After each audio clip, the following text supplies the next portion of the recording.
Bonjour, je m'appelle Patrick Beau et je me suis toujours demandé pourquoi on ne parlait pas directement des choses intéressantes au début d'une conversation.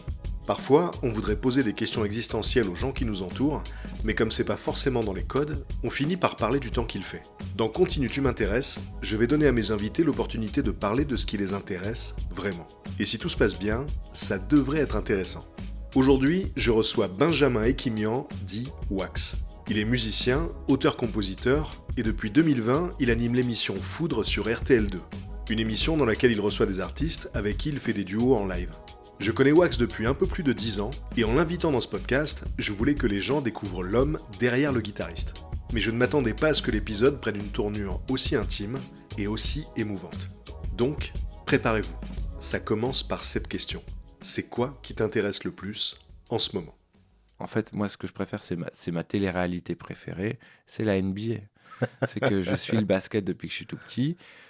Le décorum est toujours le même. C'est une ligue fermée, donc tu as les mêmes équipes tous les ans. Tous les 15 ans, tu as une nouvelle équipe qui peut voir le jour. Mais globalement, tu vois, depuis que je suis tout petit, il y a les Lakers. Depuis que je suis tout petit, il y a les Pistons, tu vois. Et à part le fait que des fois, ils changent un peu de couleur de maillot, ce qui est très rare, ils ont à peu près les mêmes logos, ils sont dans les mêmes villes. Les personnages restent des années et des années, et puis après sont transférés à droite à gauche, donc c'est un peu les feux de l'amour, tu vois. Ouais. Et donc je suis ça, avec en plus un énorme intérêt pour le sport en lui-même, pas que pour les histoires qu'il y a autour.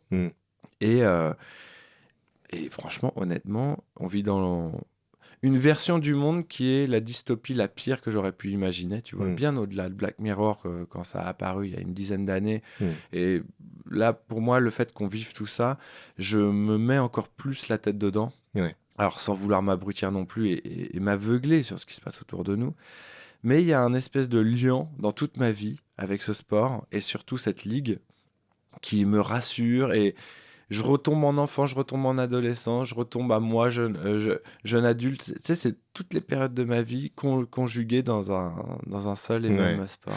Mais d'ailleurs, est-ce qu'il y a un impact sur le basket par rapport à ce qui se passe aujourd'hui aux États-Unis ?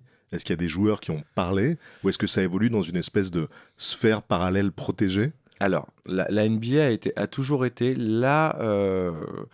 la ligue la plus militante de toutes. C'est-à-dire que tu vois, par exemple, dans les années fin 2010, je dirais 2017-2018, il devait y avoir un All-Star Game à Charlotte et il y a une loi qui est passée en Caroline du Nord interdisant aux personnes trans l'accès à certains lieux publics, des toilettes, je crois. Je ne me rappelle plus exactement la terminologie de cette loi, donc je ne veux pas dire de bêtises. Et la NBA avait organisé son All-Star Game là-bas et a dit on le délocalise du coup. On ne veut pas qu'il ait lieu là-bas où des citoyens américains n'auraient pas les mêmes droits que les autres.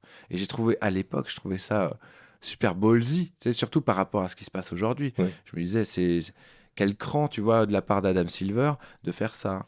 Et le temps est passé, il y a eu George Floyd. La NBA s'est mis en grève et n'a plus joué. Les joueurs ont dit on ne jouera pas. La NBA a accepté ça, n'a sanctionné personne. On est très très loin de la NFL où il a suffi d'un genou à terre pour le renvoi d'un joueur et toute une histoire, tu vois. C'est que là vraiment, ils ont tous porté des t-shirts Black Lives Matter. Il y avait marqué Black Lives Matter sur tous les parquets. Ça a été, on s'est rendu compte à quel point la NBA était militante, tu vois, pour les droits de l'homme, notamment. Tous les ans, il y a le MLK Day, donc le Martin Luther King's Day. C'était il y a quelques jours d'ailleurs. C'était il y a quelques jours, et donc c'est une grande journée en NBA où toutes les équipes jouent le même jour. Elles ont tout un maillot avec un petit truc lié à Martin Luther King. Et là, récemment, donc depuis que Trump est au pouvoir, on sent qu'ils ont plus peur que d'habitude. Parce que là, on est dans autre chose. On est dans un autre monde. Dans un monde où on peut te tirer dessus à vue. En pleine rue. Ouais, on peut te dire bah toi, ce que tu dis ne va pas, donc on te fout en tôle. Donc du coup, il a fallu qu'il y ait un mec, le meneur des Pacers, Tyrese Haliburton, qui soit le premier à dénoncer les massacres, les meurtres qui a eu lieu à Minneapolis, et ça a été suivi derrière. Et là, aujourd'hui, au jour où on se parle, Wemby a parlé, et voilà, c'est un domino plus doux que d'habitude. D'habitude, ils sont tous ensemble. Ils ont annulé quand même un match. Voilà, qui n'a pas eu lieu parce qu'ils ont, pour raison de sécurité, mais c'était aussi parce que les joueurs voulaient pas jouer. Donc, écoute, oui, de toute manière, la NBA est toujours liée un peu à l'actu et j'espère qu'elle continuera à être du entre guillemets, même si elle fait des erreurs des fois. La NBA, voilà, ça reste une ligue d'argent. Elle est souvent du bon côté. Ok. Ce qui est intéressant, c'est que on te connaît pour la musique. Et moi, quand j'ai découvert que ta vraie passion, c'était le basket, je me suis dit, waouh, c'est inattendu. Ouais. Et il se trouve qu'il y a quelques années de ça, tu as réussi à combiner tes deux passions dans un moment, je pense, qui était une espèce de rêve absolu. C'est quand tu as joué l'hymne français devant les meilleurs joueurs. Je crois qu'il n'y avait pas Jordan dans la salle. Si. En fait, c'est l'histoire, elle est un peu folle. Alors, si tu veux, je peux prendre un peu le temps pour te la raconter. Bien sûr, bah oui. En gros, mon père arrive dans les années 70 en France, fan de basket. Il vient d'Istanbul, donc tu sais, il y a Beşiktaş, le Fener, il y a plein de grandes équipes en Turquie. Le basket est très important. On est arménien d'origine, je le précise. C'est pour ça qu'il vient en France. Ma mère, elle, est championne de l'Indre de basket. Mon oncle a été champion de France de basket. Ah ouais. Et donc, le basket est très important dans la maison. On nous met tous des petits au basket, au rayon poussin, quoi. Ok. Et donc, mon cousin a toujours joué au basket. On a tous joué au basket. Mon frère, moi, voilà. Moi, j'étais, je pense, le moins doué de tous, d'où le fait que j'ai jamais trop persisté. Je joue encore en club aujourd'hui, pour une association arménienne d'ailleurs, mais à très bas niveau. Et voilà, moi, ça a toujours été un fantasme. Pour m'endormir le soir, par exemple, je ferme les yeux, je m'imagine sur un terrain de basket et ça m'endort, tu vois. C'est dingue, encore aujourd'hui ? Ouais, je suis en match, on me fait la passe, je prends le rebond. Waouh. Tu vois, ça me berce, quoi. Ça m'a toujours bercé de m'imaginer ça. Et puis avec les jeux vidéo, tu sais, ça a nourri encore plus mon imagination parce que tu crées ton personnage, etc. Oui. Et je me lie d'amitié avec des gens qui travaillent pour la NBA parce qu'on monte une émission avec un média qui s'appelle First Team, qui s'appelle le First Day Show, où j'apparais dans l'émission. Je fais plein de trucs liés au basket, donc je suis à un moment nommé ambassadeur NBA France. Mais tu sais, c'est très honorifique, ça a rien ça a pas d'action directe, tu vois. Et quand ils me disent qu'il y a le premier match qui va se jouer en France, je suis trop content. Je dis, ouais, vous pensez que je pourrais avoir une place ou deux? J'aimerais trop venir. Je suis sûr que ça va être pris d'assaut. Et moi, j'ai jamais de chance, j'ai jamais de place pour ce genre de truc. Quand à la dernière seconde, je vais sur les sites, voilà. Je suis pas le genre de mec qui, ouah, j'ai eu la place. Et ils mettent du temps à me répondre. Et au bout d'un moment, il y a Nico Bermond, donc, qui s'occupe de la NBA en Europe, qui m'appelle et qui me dit est-ce que tu as déjà vu le Slash jouer l'hymne national américain pendant la NFL pour un grand événement? Alors, c'était pas le Super Bowl, mais c'était un autre truc. Je dis non, et il me l'envoie. Il me dit, t'en penses quoi? Et tu sais, je regarde la vidéo, je dis, bah, il assure comme d'hab, c'est Slash, quoi. Il fait, est-ce que ça te dirait de faire ça pour le premier match NBA en France? Alors, je remets dans le contexte, il y a déjà eu des matchs d'équipes NBA qui sont venus en France, mais c'était ou de la pré-saison, c'est-à-dire c'est des matchs amicaux, tu vois, ou pour des matchs d'exhibition. C'est-à-dire que c'est carrément, on est hors de la saison, et c'est une équipe comme le Magic était venu jouer contre Limoges dans les années 90, des choses comme ça. Là, c'est un vrai match de NBA qui compte pour la saison. Donc, c'est le premier en France. Et donc, bêtement, sans réfléchir, je dis oui. Et la pression monte très vite parce que les Américains veulent que je leur fasse la démo de ce que je vais faire. Donc, je fais un truc où, tu sais, un peu à la Hendrix, j'en mets un peu partout. C'est pas qu'on reconnaît pas l'hymne, mais c'est que, disons que je prends beaucoup de liberté. Ouais. Donc, ils recentrent le truc en disant, ouais, ce qui serait bien, c'est que soit un peu, ça tienne un peu plus le truc, machin. Donc, en vrai, il y a quand même 2 mois de prépa. Et donc, je suis prêt à faire le truc, mais il y a quand même de l'impro, il y a quand même plein de trucs et tout, tu vois. Et j'apprends que quelques semaines avant, la ligue chinoise propose à Jordan de venir bord terrain pour faire, en gros, la pub de leur ligue, tu vois. Et il lui propose un truc genre 50 millions de dollars pour venir. Et donc, il dit non, ça m'intéresse pas du tout. Ouais. Et ils disent, ok, waouh. Donc, on propose 100 millions de dollars et tu seras pas bord terrain, on te mettra en loge. Et il dit, non, ça m'intéresse pas du tout. Ils montent à 250 millions et ils disent, vous restez juste une mi-temps. Il dit ça m'intéresse pas. Et ils font une dernière propale à quasiment, je crois que c'est 450 millions de dollars, un Mais truc comme c'est ça. fou. C'est extraordinaire. C'est extraordinaire, mais parce que pour eux, c'est très important. Si Jordan vient, tu sais, il est très, très, très peu présent. Hmm. Par exemple, enfin, je vais t'expliquer après une autre anecdote. On le voit jamais. C'est ça aussi la mythologie de Jordan. Et donc pour moi, c'est sûr qu'il y aura enfin, en fait, j'imagine même pas les gens qu'il y aura. Pour moi, il y aura juste Bercy complet Hmm. et on est en direct sur 2 ou 3 chaînes télé en même temps. Et c'est tout. Ce qui est déjà pas Ce qui est mal en déjà soi. énorme, ouais. Ouais. Mais je veux pas trop savoir tout ça parce que tu sais, ça stresse pas Bah mal. oui, bien sûr. Je sais que ma famille aux États-Unis vont regarder le truc sur ESPN. Eh Je oui. sais que et voilà, tu vois. Waouh. Et je monte sur scène donc pour me préparer. Et là, il y a un joueur français qui joue aux Hornets parce que le match était Milwaukee Bucks contre les Charlotte Hornets. Et il y a Nicolas Batum qui vient à côté de moi. On s'était déjà rencontrés, on avait déjà fait des émissions ensemble. Qui me dit le grand chef est là, il te regarde. Et je regarde la loge en haut et je vois Michael Jordan. Je savais en arrivant dans la salle qu'il y avait Karim Abdul-Jabbar qui était là, qui est mon joueur, l'un de mes joueurs préférés de tous les temps. Une légende, bien sûr. Légende. Qu'il y avait Tony Parker, il y avait toute l'équipe du PSG à l'époque avec Kylian Mbappé notamment. Il y avait Del Curry, Muggsy Bugs. Enfin, tu sais, des gens que j'ai vraiment regardé, plus que regardé même, tu vois. Et ils sont tous quasiment entre le premier et le troisième rang. Donc tu les vois tous et ils sont en face de toi. Mais Jordan, vraiment, c'est la goutte d'eau. Et, et vraiment, je sens que je me sens pas bien. Tu vois, juste avant de le faire, parce que ça, je me Normal. dis, qu'est-ce qui se passe, tu vois. Et surtout, ils disent, l'hymne national, maintenant, joué par Wax. Et tu sais, là, t'as tout le monde qui applaudit. Et d'un coup, je me dis, qu'est-ce que je fais? Est-ce que je me tiens à ce que je voulais faire? Est-ce que machin? Et donc, je commence par une espèce de petite impro pour me chauffer, en fait, les doigts, en réalité. Ok. Et après, je me lance dans l'hymne. Et ce que j'imaginais pas, c'est que dès les premières notes, t'as les 20 000 personnes qui chantent. Donc, tout ce que j'avais imaginé de petits trucs que j'avais appris par cœur, je peux plus les faire. C'est couvert. Il faut que je me tienne à les suivre. Oui. Il faut qu'on la joue ensemble, Et donc, voilà. Et donc, je fais la première hymne nationale française pour. Est-ce que pendant que tu joues, tu te dis que c'est le plus grand moment de ta vie? En Ouais. fait, là, ok, Ouais. j'ai atteint le pic. Ouais, il y a eu un moment où je me le suis dit. Il y a un moment où je fais une espèce d'accélération à la guitare. Je fais. Tu sais, c'est un truc de Van Halen que j'ai toujours adoré. Je me suis toujours dit, si un jour je suis sur une stage assez huge, Ouais. j'aimerais bien rentrer ce licks que j'aime bien.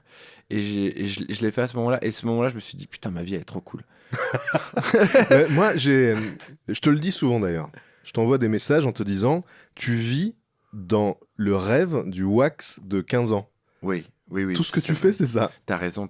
C'est vrai que j'essaye de me rendre compte vraiment au quotidien.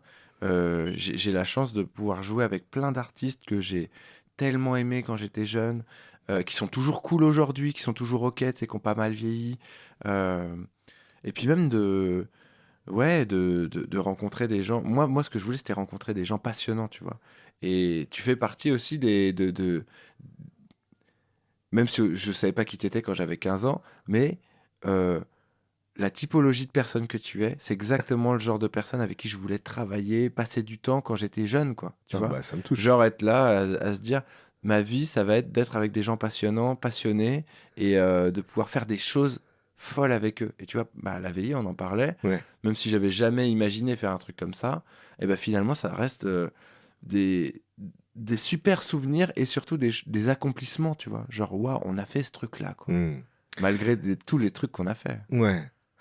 Alors, il y a une question dans ce podcast qui est, est-ce que tu peux nous parler d'une des expériences les plus intéressantes que tu aies vécues? Donc là, clairement, on ne pourra pas faire plus que celle-là, mais tu as vécu des tas de trucs inattendus. Et je pensais à quelque chose de précis.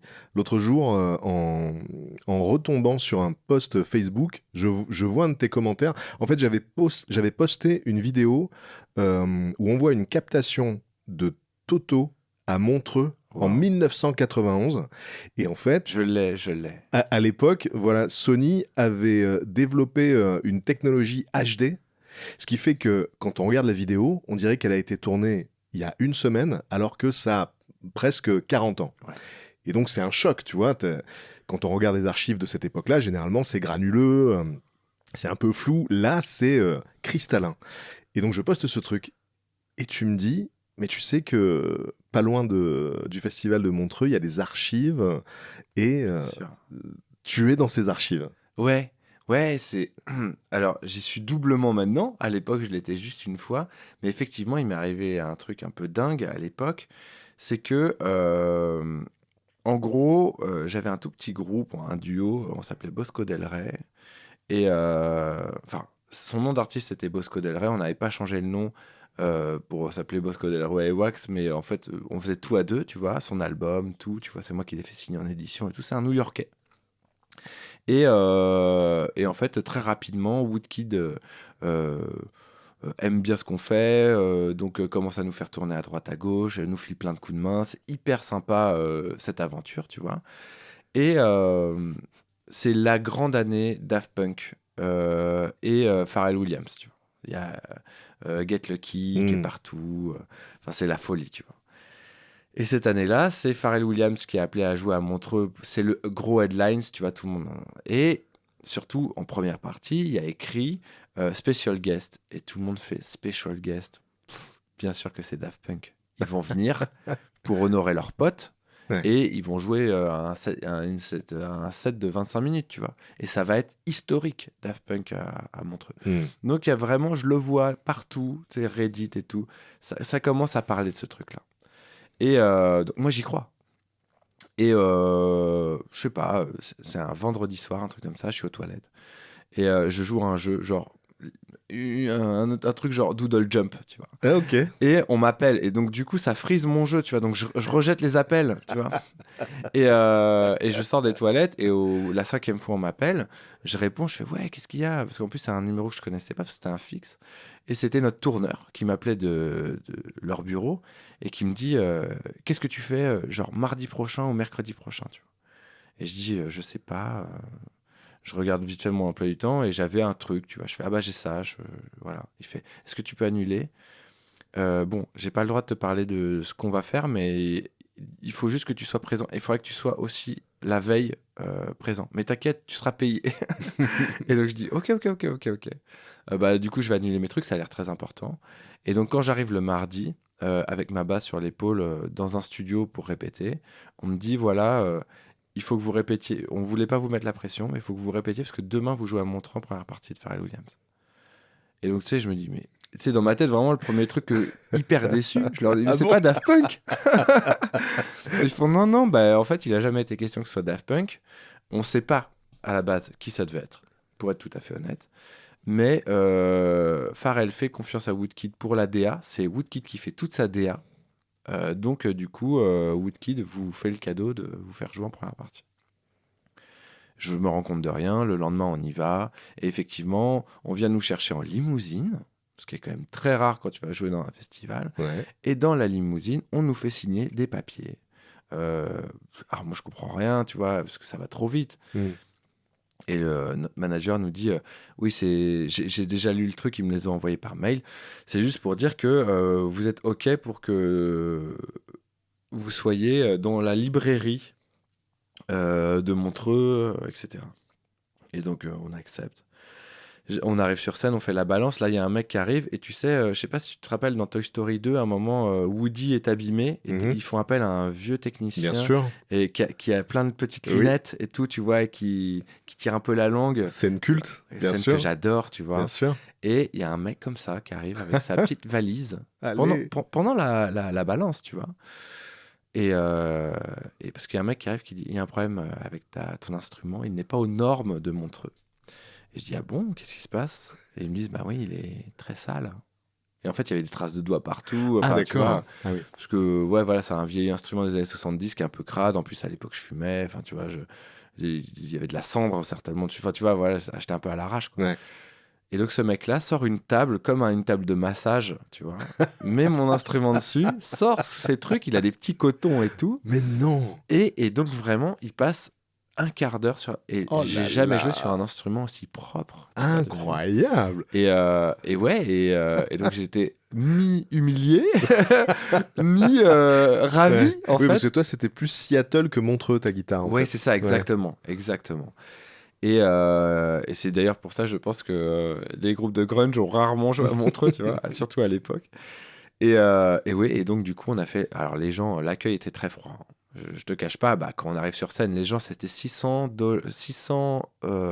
francs suisses, prix Ouais. unique la place. Et puis les gens s'attendaient à Daft Punk, du coup. Et les gens, ça à Daft Punk. Ouais. Donc ils nous voient arriver avec nos cheveux hirsutes sur scène, balancer des morceaux c'était du rockab un peu moderne, tu vois, on mélangeait modernité et on avait un titre qui était produit par Diplo, donc enfin tu vois, on mélangeait modernité et trucs un peu rockab à l'ancienne, tu vois, et donc c'est dansant, c'est cool, mais c'est pas du tout ce qu'ils attendent. Hmm. Et donc du coup, on joue péniblement les 25 minutes et à la fin ils nous applaudissent quand même, tu vois, mais bon, c'est pas ce qu'ils voulaient. Donc j'ai joué à Montreux, mais c'était une expérience, on va dire, un peu cosmique. Et puis surtout, on était dans les loges avec Pharrell. Enfin, tu vois, tout était trop bizarre, quoi. Bah oui. Donc, et effectivement, on a signé nos papiers pour être dans les archives, parce que tout est tourné sur bande. Et après, ils mettent la bande dans un espèce d'étui métallique. Ils vont dans cette bibliothèque que j'ai visitée, qui est extraordinaire, dans lesquels tu as tous les concerts les plus cultes jamais produits là-bas. Et ils archivent ton truc avec ton nom et tu fais partie, tu es dans le registre. Voilà. Mais est-ce que tu te rendais compte au moment de signer de l'importance qu'avait cette bibliothèque? Non. C'est Aucunement. après coup que tu te dis Ah ouais. waouh, Complètement. c'est une consécration d'être Ah là. oui, oui, complètement. C'est surtout, ils m'ont filé, tu sais, alors, ils le filaient à l'époque, j'y ai joué l'été dernier. Donc je peux te dire que ça, c'est plus exactement comme ça. Euh, mais ils nous filaient, parce qu'on joue au grand auditorium, un t-shirt officiel de Montreux, avec derrière écrit artiste. Et il disait, les revendez pas sur eBay, parce que ça se revend très cher, mais nous Ouais. on sait après qui a Ouais. revendu quoi. Enfin, tu sais, il y avait pas... c'était une blague, mais en Ouais. même temps, voilà, je l'ai toujours, ce t-shirt. Ok. Et c'est mon t-shirt, tu sais, c'est un peu comme si on te donnait un maillot que tu peux mettre Bah dans un ouais. cadre, tu vois. Bien Genre. sûr. Et donc, Ouais. bon, après moi, ce genre de truc, je m'en fous un peu. Donc, il est quelque part chez moi, le Mhm. t-shirt. Mais ouais, c'était marrant. C'était comme, pour eux, même, c'était un accomplissement qu'on le fasse. Tu vois, ils étaient là, genre, est-ce que vous vous rendez compte? Et le lendemain matin, pour vraiment mettre la cerise sur le gâteau, le batteur qui joue avec nous, qui s'appelle Samuel, qui est extraordinaire, c'est un mec que j'adore et que je salue s'il écoute, euh, parle à quelqu'un qui de dos, j'ai l'impression qu'il parle à une vieille dame qui lui explique en gros des trucs sur l'auditorium et tout. Donc moi je suis un peu éloigné, je regarde la montre, on a vraiment un train dans pas longtemps et donc on avait laissé nos instruments dans les loges, on voulait juste les récupérer et partir. Et j'arrive et je vois que ça parle en anglais, je fais hey, hello, hello. Et je lui dis Sam, il faut vraiment connaître. Il fait je suis désolé, je suis en train de parler. Et tu sais, il n'a pas l'habitude de me recadrer comme ça, tu vois. Et donc, je regarde mieux à qui il parle. Et en fait, il parlait à Robert Plant. Oh Voilà. waouh. Et donc, du coup, on a parlé pendant 20 minutes avec Robert Plant. Oh là là. Et donc, on a failli complètement rater notre train et tout. Mais tu vois, Ça voilà, valait le coup de le rater le train. grave. Mais tu vois, c'est le genre Ouais. d'histoire qui arrive vraiment à Montreux Bah et oui. pas vraiment ailleurs, Ouais. pour être tout à fait honnête. D'ailleurs, la musique t'a permis de rencontrer beaucoup d'idoles Oui. et de faire des collaborations complètement inattendues. Tu parlais de Bercy tout à l'heure. Est-ce que depuis, tu as refait des scènes de cette ampleur, justement en tant qu'invité peut-être, avec Oui. d'autres artistes? Ah ouais, alors c'est marrant parce que c'est devenu des potes, mais j'ai pas mal traîné avec les mecs de Kyo Ok. qui m'ont invité à. Ils ont fait leur Bercy.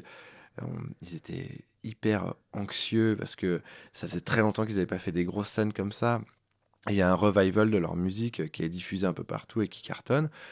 Et donc ils m'ont invité à venir faire l'un de leurs plus gros hits ensemble sur scène. Donc je suis remonté sur scène à Bercy.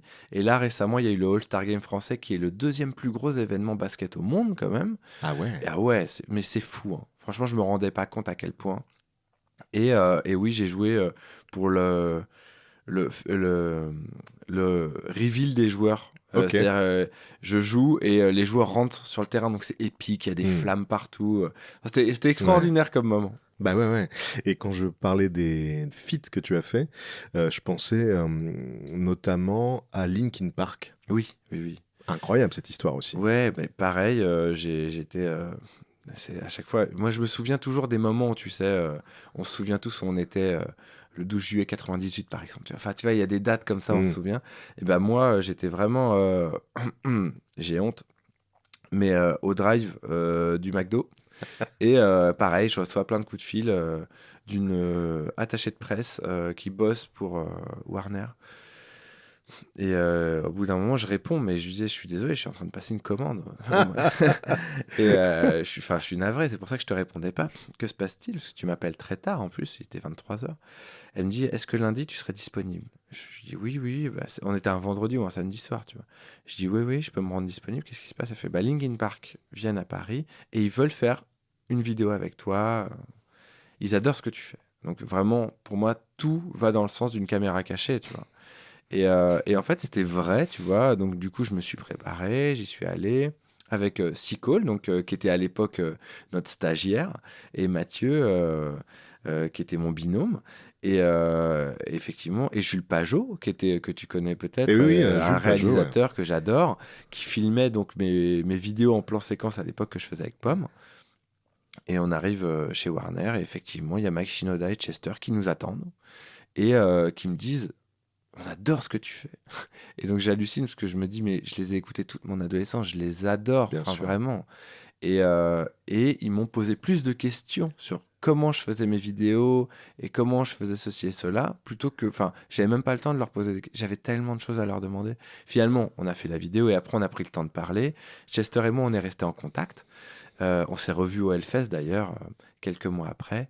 Et quelques semaines après, il a donné fin à sa vie. Ouais. Et j'étais bouleversé. Mais c'était inimaginable à quel point. Parce que c'était la première fois que j'avais l'impression de rencontrer quelqu'un d'aussi généreux, d'aussi sensible et d'aussi, tu sais, tout ce que j'aime dans la transmission avec les plus jeunes.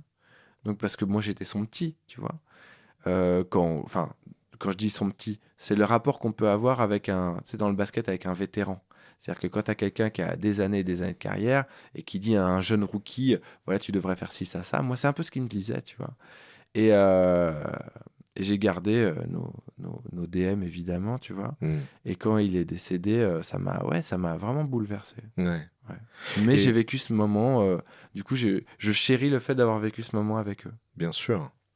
Et tu as une émission de radio sur RTL2 Exactement. qui s'appelle Foudre. Foudre. Tous les dimanches. Et c'est une émission qui t'a permis aussi de rencontrer des idoles. Ouais, bien sûr. Est-ce qu'il y a eu des moments qui t'ont plus marqué que d'autres dans cette émission?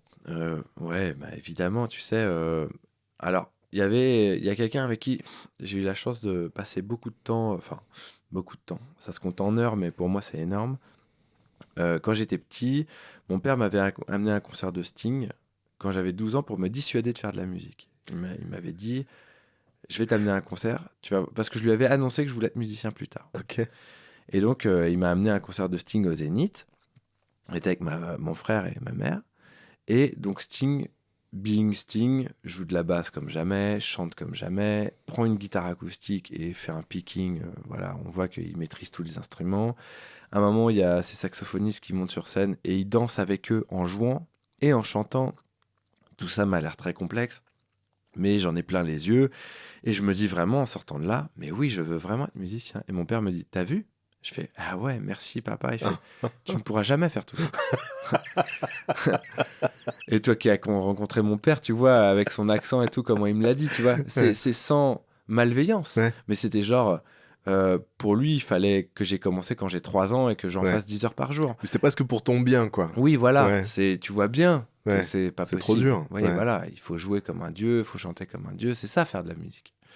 Et donc, quand on avait le comité des reprises avec PV Nova, on nous avait fait l'extrême surprise, les gens de Live Nation, de nous dire, eh bah, vu que vous aimez beaucoup Sting, on peut vous organiser une émission avec lui. Donc on l'avait vu, mais on l'avait très peu vu.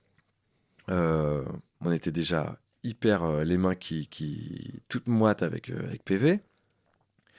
Et on avait un petit sketch à faire quand même avec lui qu'on a fait. Donc c'était trop drôle de faire un petit sketch avec lui. Et on jouait un morceau. Il a joué le jeu, il a joué le jeu, il a été super, tu vois. Mais par contre, vraiment, à partir du moment où il s'est assis entre nous, on lui a dit, ouais, il y a un petit sketch à faire. Il a fait, ok, vas-y, faisons-le. Et en gros, c'était moi qui essayais de lui parler en anglais, mais Il comprenait rien et par contre, on se rendait compte qu'il parlait très bien français. Et moi, je continuais à persister en anglais. Enfin bon, c'était un petit sketch un peu pourri, Ouais. mais c'était drôle. Et après, on faisait un morceau et vraiment, on sentait qu'il n'avait pas le time parce qu'on a fait ça dans les coulisses d'une grande salle à Lille. Et vraiment, il faisait ça et puis après, il se tirait, quoi. Et donc, on fait le morceau, il fait c'est bon, elle est bonne. On fait ouais, et puis après, il s'en va. Donc, c'était évidemment extraordinaire, mais d'un autre côté, c'était un peu frustrant parce qu'on n'a pas eu le temps de vraiment Ouais. échanger avec lui. Et puis c'était quand même un symbole assez fort par rapport à ton histoire personnelle. Ah ben oui, c'était Ça te extraordinaire. renvoyait à cette Ah ouais. soirée avec ton Mais père. justement, je voulais lui dire tout Ouais, ça, tu ouais. vois. Et quand j'arrive chez RTL2, donc des années plus tard, mon deuxième invité, c'est Sting.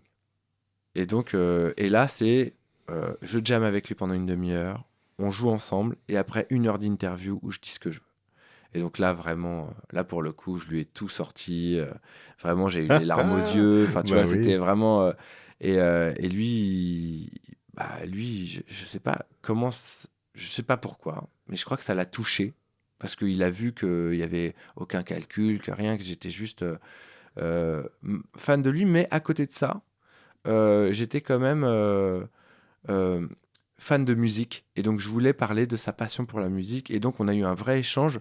Et à la fin, il m'a dit, franchement, tu sais, des interviews, j'en ai fait vraiment des milliers et des milliers. J'ai adoré ce moment avec toi. Et derrière, il m'a suivi sur Instagram. Et tu vois, à plein de moments de ma vie, euh, comme mon mariage, il m'a félicité. Et donc, tu sais, j'étais là, genre, je montrais mes messages à Pénélope, genre, Waouh. on a les félicitations de Non mais Sting. c'est un rêve. Tu vis un rêve Oui, donc permanent. en fait, c'est n'importe quoi. Et donc là, je sais qu'il est à Paris pour sa comédie musicale. Il m'a invité à venir. Et, euh, écoute, C'est génial. je sais pas ce qu'on va faire. Mais voilà, bon, ouais, c'est des beaux moments en tout cas, tu vois. Est-ce que ton père l'a su? Je lui ai envoyé la photo quand on s'est rencontrés. Et il m'a appelé en pleurant. Ça a été très bizarre pour moi parce que mon père est pas hyper émotif. Je l'ai vu pleurer à la mort de sa mère, des choses comme ça, mais sinon, il est plutôt. Euh, c'est même pas pudique, c'est que je pense qu'il est pas en totale harmonie avec ses sentiments, toujours, tu vois. Et ouais, là, il m'a dit, je suis tellement fier et tout. Enfin, tu vois, vraiment, il Oh. était. Ouais, ouais, ça m'a bouleversé aussi. Du coup, j'ai pleuré aussi. Enfin, tu vois. Bah ouais. Voilà. Bon, c'est une très belle histoire. Ouais, c'est une belle histoire. Et d'ailleurs, t'as fait un bouquin qui est rempli de belles histoires de l'histoire de la musique. Oui, Voilà des moments cultes de l'histoire du rock, du métal. Euh, Est-ce que il y a une histoire en particulier que tu adores ouais. dans l'histoire de la musique? Ouais. Il y a une histoire qui, pour moi, raconte tout d'un artiste sans que ça parle une seule seconde vraiment de musique. C'est une histoire qui est liée à Neil Young, qui est un personnage que j'adore, qui se met constamment en danger, qui est le godfather du grunge, tu vois. Tout le monde s'accorde à le dire, de Kurt Cobain au, à, à Eddie Vedder, à tout le monde, tu vois. Et il était écolo avant l'heure, enfin, tu vois, il a toujours été hyper avant-gardiste. Et tu vois, c'est lui qui a dit merde à Spotify avant tout le monde. Hmm. Enfin, c'est vraiment, il a toujours 10-15 ans d'avance. Et dans les années 70, il fait un album qui s'appelle Come the Time. Et bon, il enregistre l'album à Londres avec plein, plein, plein de musiciens. Je sais pas combien de jours de studio, je sais pas combien de musiciens sont employés, mais les chiffres sont faramineux. Et il a le souci du détail, tu vois. Vraiment, on pourrait penser que ça, c'est genre les mecs comme Pink Floyd et que lui, il est un peu à l'arrache, mais malgré le fait qu'il y ait des trucs qui jouent de façon un peu rustre, des fois, et que sa manière de chanter est très, très singulière, on pourrait se dire qu'il est un peu à l'arrache. Pas du tout. Il veut vraiment faire passer un message et il veut que ce message, que ça soit à tous les niveaux, passe. Au niveau du mixage, du mastering, de quel musicien joue quoi à quel moment, etc. Il reste toujours cool avec les gens, d'après les témoignages de tout le monde, donc c'est pas du tout un Phil Spector, mais il est quand même exigeant. Et donc il rentre, je crois que c'est dans l'Arkansas, ou je sais plus où il a sa maison à l'époque, et sa maison de disques lui disent écoute, voilà, c'est super, le mixage est super. Il dit le mixage c'est super, d'accord, mais le mastering, moi je veux que vous m'envoyiez le mastering et que je le valide. Ils disent bien sûr, mais pour eux, c'est une formalité. Donc, ils lui envoient et, en fait, il écoute le mastering chez lui et il dit il y a une fréquence qui va pas, comme s'il y avait un petit voile quelque part. Je n'aime pas du tout ça, donc il faut refaire le mastering. Mais eux, qui ont des contraintes de timing de sortie d'album, ont déjà lancé le pressage d'un vinyle. Ça met longtemps à presser un vinyle. Et donc, ils disent, bah non, c'est pas possible. On a déjà lancé le vinyle. Il dit, ah non, mais c'est hors de question, on refait le mastering. Ils disent, ouais, mais c'est pas possible. Vraiment, il y a toute une explication entre eux. Finalement, il refait le mastering, lui de son côté. Et eux disent, bah, nous, on fait quoi alors? On a entre 150 et 200 000 vinyles prêts à être envoyés partout aux États-Unis. Il fait, bah, je vous les rachète. Donc, ils rachètent les 200 000 vinyles. Et ils disent, mais on va en faire quoi? Il dit, vous les mettez dans un camion et vous me les ramenez chez moi. Donc, je sais plus si c'est dans l'Arkansas ou, tu vois, dans sa maison de campagne. Et donc, il se retrouve avec 200 000 vinyles, il ne sait pas quoi en faire. Et à l'époque, il avait une vieille grange dans laquelle il avait déjà enregistré des choses. Et le toit, les mecs lui avaient dit, le toit, il faudra le refaire un jour. Et donc, il rappelle son entrepreneur, quoi, le gars qui, son homme à tout faire, et il dit, vous me refaites le toit avec les 200 000 vinyles. Et lui, il est monté dans l'échelle et il a vraiment participé à ça. Et donc, il y a une grange quelque part aux États-Unis avec un toit fait avec 200 000 vinyles de Neil Young. Non, mais quelle bonne histoire! C'est une histoire pour Patrick Beau, ça. Ah, mais c'est clair. Donc, ça lui a coûté plusieurs centaines de milliers de dollars pour acheter ses vinyles. Et finalement, la différence, elle tient à quoi? C'est une différence de son. Alors, le mastering, le mastering, c'est la dernière étape de l'album, c'est-à-dire qu'il y a la prise de son, tu prends les instruments, après tu mixes pour faire les volumes, etc. Et une fois que tu as les volumes, que tu as mis les effets, les reverbs, tout ça, tu passes au mastering, ça permet d'avoir... Parce que tu sais, quand tu as 15 titres, tu peux avoir un morceau grunge, un morceau folk, un morceau orchestral, ça te permet de lisser tout pour avoir une même couleur d'album, tu vois. C'est très important, c'est l'équivalent de l'étalonnage au cinéma. Et il y avait un défaut de fréquence. Et lui, il trouvait qu'il y avait un filtre, comme s'il y avait un qui traînait quelque part en fréquence, quelque part sur tout l'album. Et en fait, on s'est rendu compte plus tard, lui s'est rendu compte qu'en fait, il y avait 2 bandes de master qui avaient été envoyées. En fait, il y en avait une qui était à Londres et une qui a été envoyée en avion. Et tu sais, c'est des bandes magnétiques. Donc, il suffit d'un clap dans l'avion, de quoi que ce soit. Et en fait, c'était une erreur due au fait que elle a dû cogner quelque part. Parce que la bande qui était à Londres était intacte et n'avait pas ce défaut-là. Ok. Et donc voilà, en gros, ils avaient printé les vinyles avec la bande défectueuse. Ok. Et est-ce que tu savais qu'en plus d'être le Godfather of folk, Neil Young était passionné de trains électriques? Ah oui, bien sûr. Tu sais, j'ai lu son livre. C'est fou. Parce qu'il a inventé carrément un mécanisme. Ah, ça, je savais pas. Il a breveté un mécanisme d'aiguillage, je crois, pour train électrique. Donc ça, c'est un truc que j'adore, moi. Quand il y a quelqu'un qui est très connu pour quelque chose et tu t'aperçois qu'il a fait autre chose en plus, tu te dis waouh. Et que c'est sa passion, vraiment. C'est comme toi le basket, en fait. On découvre. Ouais. Sauf que lui, il a fait un truc extraordinaire que moi, juste, je regarde. Mais oui, il est étonnant, cet homme-là. Il est très étonnant. Et d'ailleurs, j'invite tout le monde à essayer, je dis bien essayer de lire son livre, parce que tu vois il doit être très hyperactif. Il passe d'un sujet à un autre. Son livre, c'est incroyable. Ouais. Vraiment, je l'ai lu 2 fois, parce qu'il y avait des trucs que j'avais l'impression de ne pas comprendre. Il dit, ah oui, c'est comme à cette époque-là, où j'ai fait une session avec Rick James. Donc t'es là, waouh, Neil Young avec Rick James. Il dit, ouais, on a failli faire un groupe, mais c'était au moment où, ah oui, j'avais acheté cette voiture. Et alors cette voiture, ce qu'il faut savoir, était là, genre, non, mais attends, tu me parlais de Rick. Et là, il parle, et c'est passionnant ce qu'il dit sur la voiture. Mais du coup, tu sais, il effleure plein de sujets, mais il y a tellement de trucs. Il écrit en flux de conscience, Exactement. quoi. Ça sort comme ça sort. Et donc c'est étonnant à lire, mais c'est génial. Bon, c'est une super histoire vraie, le coup des vinyles. Mais justement, j'avais envie de te demander, de me parler de cette histoire, je crois, d'un basketteur. Il y a Boule dans le nom, quelque chose comme ça. Il y a une disparition. Bison Délé ? Bison Délé. Ouais. Tu peux nous parler de ça? Ah oui, alors il faudrait que je remette les mains dans le cambouis pour me rappeler tous les détails, mais c'est une histoire assez folle d'un basketteur donc, qui a été champion avec les Bulls dans les années 90, qui s'appelait Brian Williams, qui est le fils d'un des chanteurs d'un groupe. Quel était ce groupe? Un groupe super connu signé chez Berry Gordy, donc chez Motown. Je me rappelle plus du nom du groupe, mais c'est déjà, il est fils illégitime d'un chanteur très connu, tu vois. D'accord. Donc déjà, ça commence par un truc assez étonnant. Il devient basketteur professionnel. À un moment donné, il se dit mais ce que ce pays a fait aux Indiens d'Amérique, c'est dégueulasse. Et donc, il apprend par je ne sais pas quelle voie qu'il aurait des ascendances natives américaines. Donc, du coup, il change de nom. Il s'appelait Brian Williams, il devient Bison Délé. Et il joue pour les Pistons. Moi, c'est à ce moment-là que vraiment je le découvre vraiment, tu vois. Et c'est un extraordinaire joueur.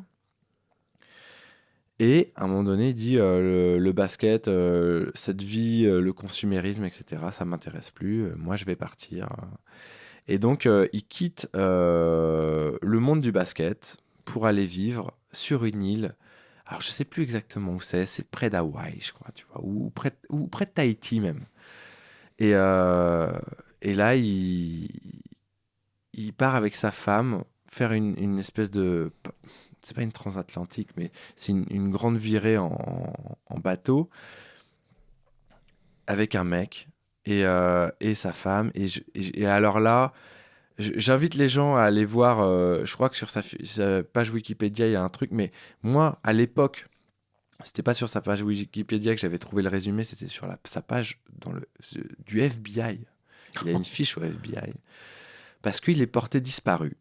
Et on n'a jamais su, on l'a jamais retrouvé son corps. Il est parti en mer. Le mec qui était avec lui, apparemment, était un escroc de première. Mais pareil, lui a été retrouvé mort, ce mec-là. La femme a été retrouvée morte quelque part aussi, mais lui, jamais. Et on pourrait se dire que c'est lui qui les a tués, mais avec le passif de l'un, de l'autre, les échanges téléphoniques, il y a eu des fax, il y a eu des machins. En fait, il y avait un complot autour de Bison Délé. Et donc, on l'a jamais retrouvé. Je me rappelle pas exactement de l'histoire et elle mériterait vraiment une vraie explication et un vrai storytelling parce que je me rappelle que l'histoire était extraordinaire. Mais moi, j'avais été vraiment marqué par ça et surtout de me dire, il a toujours pas été retrouvé. Et ça se trouve, vu la singularité du mec, peut-être qu'il est quelque part et que tout ça, c'était... Peut-être qu'il est caché quelque part, quoi. J'y repensais parce que tu m'avais raconté ça il y a peut-être 10 ans d'ailleurs. C'était quand on était à la veillée. Oui. Et ça m'avait marqué parce que t'es le seul à m'avoir parlé de ce truc-là, alors que c'est totalement le genre d'histoire qu'on imaginerait dans un documentaire true crime. Bien sûr. Parce qu'on parle d'une star du basket, fils d'une star de la musique, qui disparaît, qui change de nom. Enfin, il y a beaucoup d'éléments, beaucoup d'infos, quoi. Exactement. Et non, mais c'est vrai qu'effectivement, ça peut être carrément un docu... que je boufferais en 2 secondes, d'ailleurs, s'il sortait. Mais oui. Et d'ailleurs, je pense que je crois qu'on en avait parlé à l'époque parce que toi, tu t'étais dit que ça pouvait être cool comme sujet d'une vidéo, d'une longue vidéo. Et d'ailleurs, peut-être qu'un jour, on la fera cette vidéo ensemble. Ou peut-être qu'on fera le docu ensemble. Mais alors d'ailleurs, en parlant de ça, justement, il y a 10 ans de ça, à l'époque où la VI a commencé, tu travaillais sur un docu.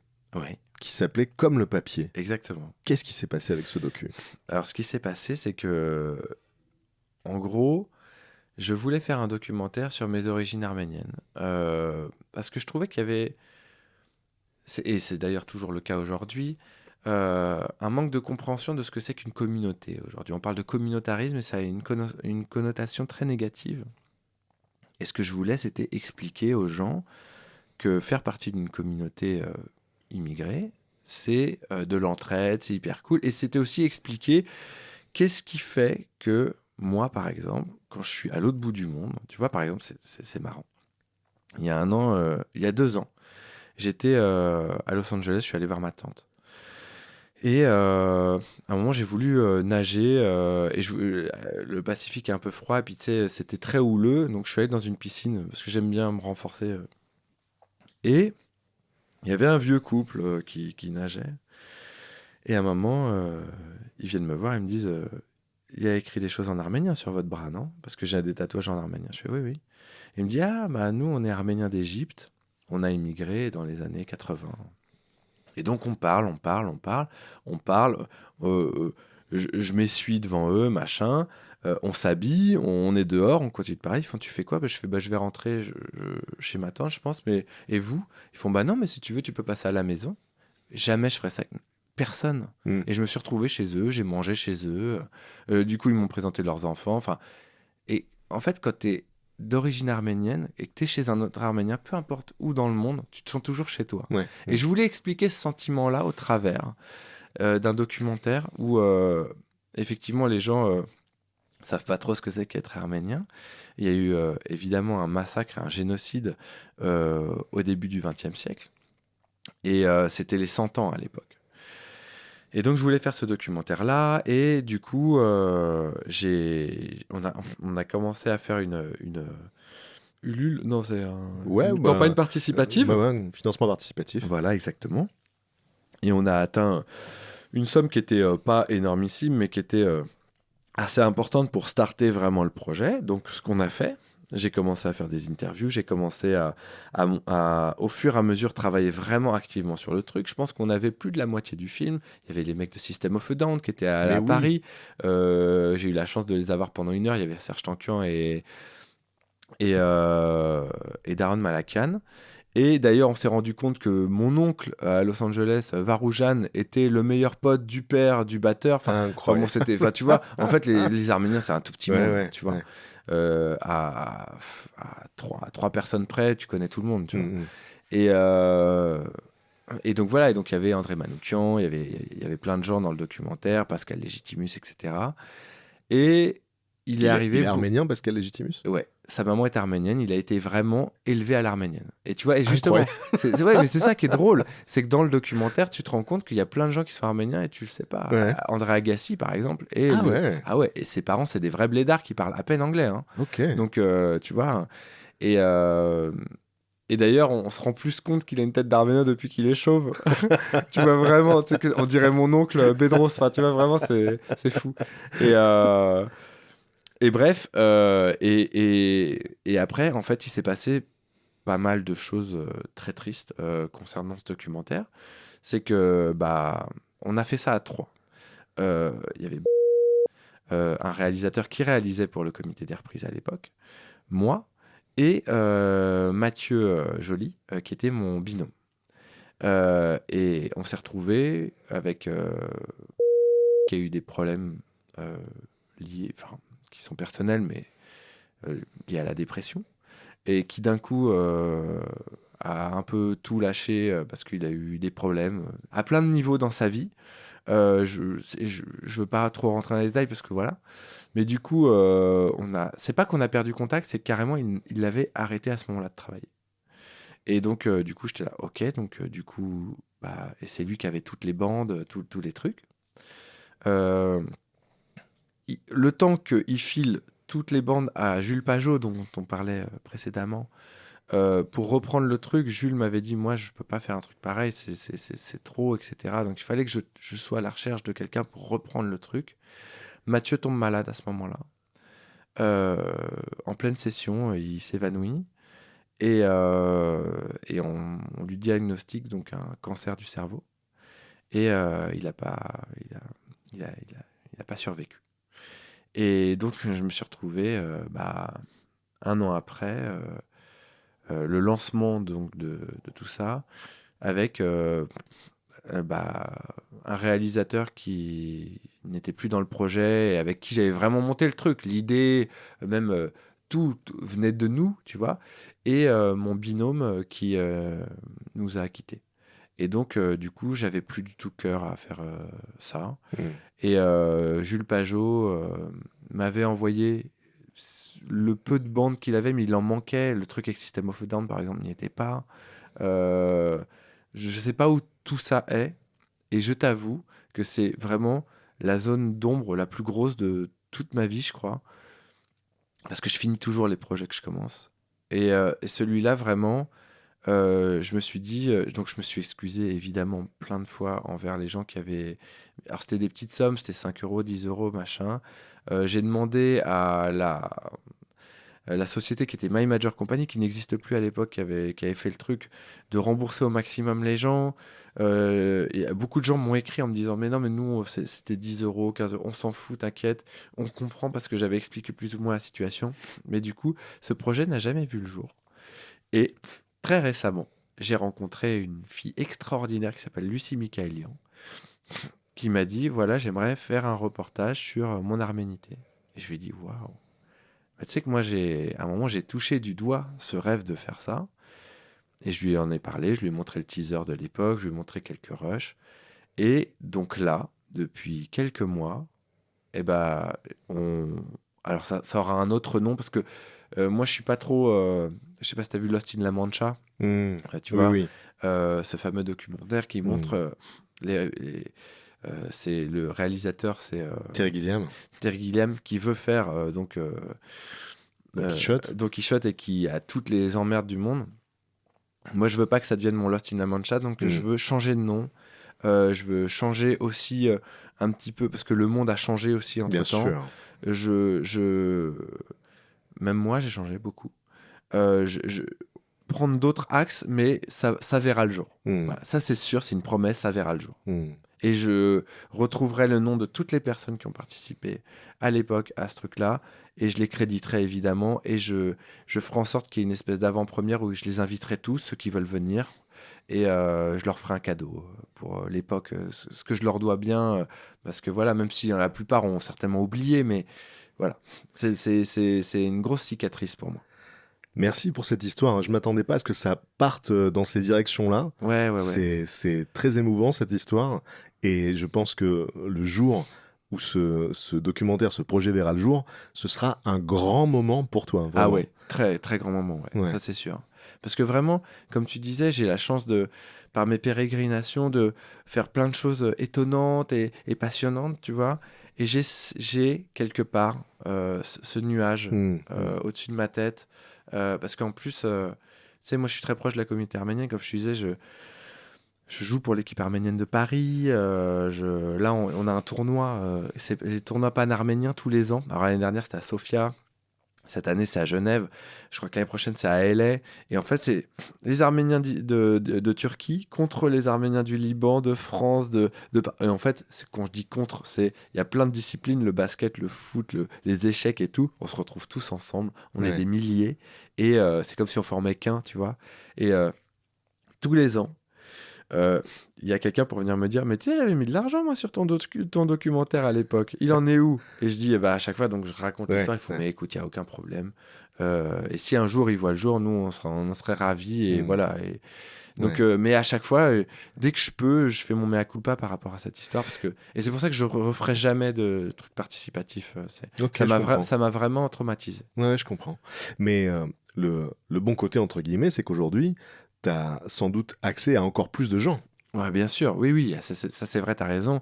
Et puis surtout, des nouvelles têtes qui ont vu le jour. Tu vois, par exemple, moi je fais beaucoup de musique avec une chanteuse extraordinaire qui s'appelle Solane, et notre arménité nous rapproche vachement. Donc c'est vrai que dans cette nouvelle version, j'aimerais bien aussi qu'elle participe. Enfin, tu vois, il y a plein de belles choses à venir là-dessus, je pense. Est-ce que tu peux nous parler d'une personne que tu trouves très intéressante? Ouais, alors, je peux pas passer à côté de cette personne-là parce que vraiment, c'est la personne la plus intéressante à mes yeux. C'est ma femme. Vraiment, c'est ma femme, donc Pénélope Bagieux. Peut-être que les gens qui écoutent cette émission la connaissent déjà très bien. Pour ceux qui la connaîtraient pas, c'est une illustratrice qui fait de la bande dessinée, mais pas que, qui est aussi autrice et qui est une artiste avec un grand A, vraiment. Je pense que c'est l'artiste qui me bouleverse le plus de tous les gens que j'ai pu rencontrer. Et Dieu sait que j'en ai rencontré beaucoup. Et on a été, avant de se mettre ensemble, on a été très proches. Tu vois, par exemple, on parlait de Comme le papier donc, tout à l'heure. Le teaser de Comme le papier, la petite bande-annonce qu'on avait faite, tu étais dedans. Et il y avait déjà Pénélope à l'époque. Ouais. Et on n'était pas du tout ensemble. On était chacun respectivement dans des couples différents. Mais elle me bouleversait déjà par son art. Je trouve que c'est une personne passionnée, passionnante. Tu vois, par exemple, là, au moment où je te parle, on pourrait s'attendre, parce que c'est quelqu'un d'extrêmement militant, et ça, j'ai un respect énorme pour les artistes qui font ça, parce que c'est très dur de prendre la parole. On nous dit tellement de fermer nos gueules dès qu'on veut dire un truc. Tu vois, moi, je fais une story toutes les 2 semaines où je fais un résumé de tout ce qui m'indigne. Elle, c'est au quotidien qu'elle le fait. Et quand on vit dans un pays dans lequel les gens comprennent pas qu'on puisse être artiste, mais pas que, sportif, mais pas que, on est des citoyens avant tout. Mais du coup, ayant des grosses audiences, on a aussi le revers de la médaille qui est des gens qui nous suivent pour des raisons artistiques et qui disent c'est le fameux truc qu'on dit aux États-Unis pour les basketteurs, c'est shut up and dribble. Tais-toi et dribble. Fais ce que tu as à faire. Et donc, moi, c'est pour ça qu'à chaque fois que je dis quelque chose, je dis je m'excuse pour cet aparté, je retourne à ma guitare et je la ferme. Et elle, tous les jours, elle est très vocale. Elle est vocale dans son travail. Et elle a fait donc son best-seller qui est Les Culottés, dans lequel elle a remis en avant des femmes oubliées de l'histoire qui ont changé grandement le monde. Mais elle le fait au quotidien, en fait, ça. Et elle a des combats qui me bouleversent. Elle m'a appris tellement de choses. Et tu vois, là, par exemple, alors je sais pas si c'est du off ou pas, mais elle travaille sur un projet de livre sur sa passion étonnante qui est les Canadaires. Tu vois ce que je veux dire? Je l'ai pas vu arriver. Tu l'as pas vu arriver? Non, Ouais, vraiment pas. Et tu vois, et c'est tout le temps comme ça avec elle. C'est-à-dire qu'à chaque fois, et c'est pas des lubies, elle a des passions très niches. Si tu l'invitais ici, Mais avec plaisir. tu découvrirais des choses. Et surtout, elle se bouge, quoi. Elle est allée à Nîmes pour rencontrer toute la flotte. Elle leur a posé des questions. Elle m'a appris des trucs. Par exemple, j'ai appris un fact qui va te plaire. Oh, régale-moi. Les Canadaires n'ont jamais eu vocation à éteindre un feu. Ce n'est pas leur job. Ah bon? Ouais. Non. Eux, ce qu'ils font, c'est que, en gros, c'est les pompiers au sol qui éteignent le feu. Eux, ce qu'ils font, c'est qu'ils évitent que le feu se répande à certains endroits. Voilà. Okay. Mais moi, j'ai toujours imaginé que il passait, il lâchait l'eau et puis il n'y avait plus de feu. T'éteins le feu, quoi. Non. Ouais. En fait, c'est quasiment de la prévention. C'est-à-dire qu'il y a déjà un feu énorme quelque part et eux, ils vont mettre de l'eau à un autre endroit où potentiellement le feu pourrait se répandre. Enfin, et tu vois, et en fait, tout ça, c'est. Mais ça, tu verras avec elle. Franchement, j'avais déjà envie d'inviter Pénélope dans ce podcast, mais là, de savoir qu'elle a ce genre de passion, j'ai 2 fois plus envie. Ah oui, et puis elle, en plus, elle et moi, on est passionnés de la passion. Donc, quand il y a des trucs qui vraiment nous fascinent, on va deep dans les trucs. Et alors, elle, c'est une digueuse des enfers, tu vois. C'est génial. Ouais. Et oui, donc, tu vois. Et à chaque fois, elle le fait. Et quand je regarde ce qu'elle fait, je me dis, voilà, elle arrive à m'emporter complètement et à toujours mettre, mais ça, c'est dans son trait de dessin, tellement une partie d'elle-même qu'à chaque fois, ça me met les larmes aux yeux. Et tu vois, vraiment, pour le coup, j'ai vu des dessins de Canadaires qu'elle a fait. Je connais son amour pour les Canadaires. J'avais les larmes aux yeux. Alors que c'est des Canadaires. Merde, moi, ça m'a jamais intéressé, tu vois. Cette phrase est surréaliste. Ouais, oui, c'est fou. Hein. C'est dingue. Et ouais, donc c'est la personne qui me fascine le plus et que j'aime aussi le plus. Ouais. Bah écoute, j'espère bien qu'elle viendra à ta place dans ce canapé. Ce serait un grand plaisir. Et je me délecterai d'écouter votre conversation. Est-ce que tu peux nous parler d'une œuvre en particulier qui t'a marqué, qui t'a touché récemment? Alors ça peut être un film, un disque, un jeu, peu importe. Alors, je vais prendre le prisme Patrick Beau pour te raconter cette histoire. En gros, j'ai eu la chance de jouer dans un film l'année dernière. C'est la première fois qu'on me propose un premier rôle. Tu vois, donc c'est pas une silhouette ou juste un truc où tu fais une petite apparition. C'est un vrai rôle dans un film. Et c'est le premier film produit par une femme de plus de 50 ans, réalisé par une femme de plus de 50 ans, avec en actrice principale une femme de plus de 50 ans. Ok. Le film s'appellera Les jours d'après. Il va sortir cette année, normalement. Et alors, j'ai tout appris du cinéma d'un coup. Parce que moi, j'avais déjà joué dans un film de Kim Chapiron, mais c'était un petit rôle il y a très longtemps. Mais là, c'était un premier rôle. Et donc, quand tu as un premier rôle au cinéma, tu dois aller voir un médecin du travail qui est le même pour tous les premiers rôles au cinéma. Tu vois, quand tu vois une affiche où tu vois 4-5 noms, Ouais. et ben ces 4-5 noms, ils sont allés voir ce médecin. Ok. Toutes les assurances dans le cinéma passent par ce mec-là. D'accord. Il y a un Gus, Le médecin du cinéma, le c'est lui. médecin. Et donc, moi, quand on me dit ça, je pense que c'est une blague, tu vois. Je me dis, c'est pas possible. Il y a forcément plein de mecs. Dans la musique, tu vois, dans l'intermittence, il y en a plein. Pourquoi il y aurait un mec, tu vois? Et en plus, les personnes qui font du cinéma, à qui j'en parle, qui ont des premiers rôles, me disent, ah, tu verras, en plus, c'est l'enfer. Le mec, il est au fin fond de tel arrondissement. Et c'est, enfin voilà, et t'attends des heures. Enfin, j'y vais. Et là, c'est n'importe quoi. Vraiment, tu sais, t'as l'impression que c'est vraiment une caméra cachée. C'est-à-dire que je rentre, c'est Franck Dubosc qui sort. Ah bon? J'arrive dans la salle, il y a Louise Bourgoin, Cécile de France. Enfin, moi, je peux même pas te dire tous les gens qu'il y avait, mais c'est dingue. ça Effectivement, on dirait un sketch. on dirait un sketch. Et donc, je m'assois dans cette salle à côté de cet acteur, parce que je suppose que tout le monde est acteur du coup dans la salle. Et je dis pas un mot, on nous donne un questionnaire à remplir. Mais du coup, je le remplis très vite. Et après, le temps d'attente est très long, effectivement. Et j'entends Cécile de France et Louise Bourgoin dire à cet acteur, on a vu ton film, c'est extraordinaire, et blablabla, et blablabla, et blablabla. Et donc, bah, tu sais, t'as toujours une oreille un peu tendue parce que tu t'emmerdes et en même temps, t'as pas envie de rentrer dans la conversation alors que tu connais pas, tu vois. Moi, je trouverais ça hyper indélicat. Donc, du coup, je dis rien. Mais je comprends que le film s'appelle L'épreuve du feu. Et donc, je sors du truc et ils en ont tellement parlé en bien que je me dis, demain, je vais au cinéma, je vais voir le film. Et il y avait qu'une séance dispo et c'était hyper loin dans Paris parce que c'était une fin d'exploitation. Et Pénélope me propose autre chose et à ce moment-là, je dis bah écoute, je voulais aller voir ce film, mais c'est pas grave, j'irai le voir un autre jour. Et puis après, en fait, voilà, c'est passé dans les limbes, tu sais comme la vie avance et voilà.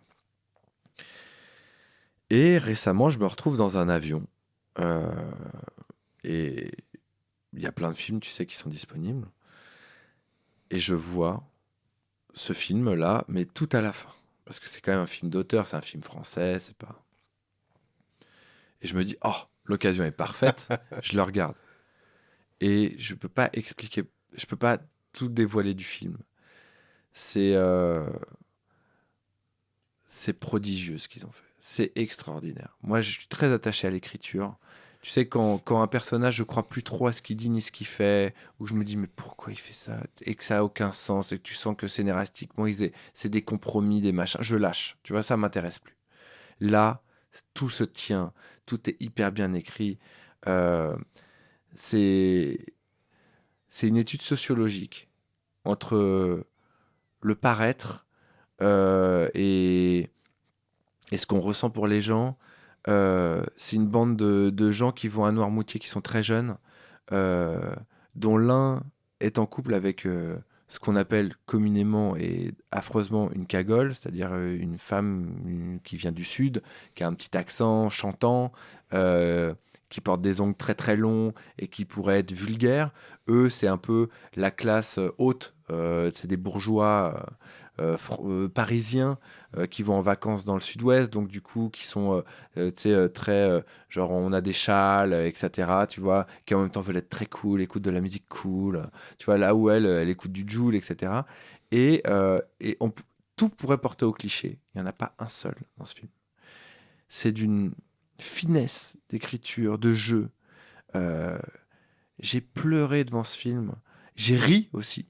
Euh, et vraiment, on- j'ai dit à Pénélope, je t'en supplie, il faut que tu regardes ce film. Et tu sais, vraiment, je l'ai tellement saoulé qu'à la fin, elle voulait même plus le voir. Tellement je lui disais, c'est extra. Elle l'a vu, et elle a eu tout comme moi, alors qu'elle avait l'appréhension de. Je lui avais survendu. Ouais. Tu sais, c'est jamais bon de survendre Oui. un film à quelqu'un. Et on en a parlé 2 jours de suite.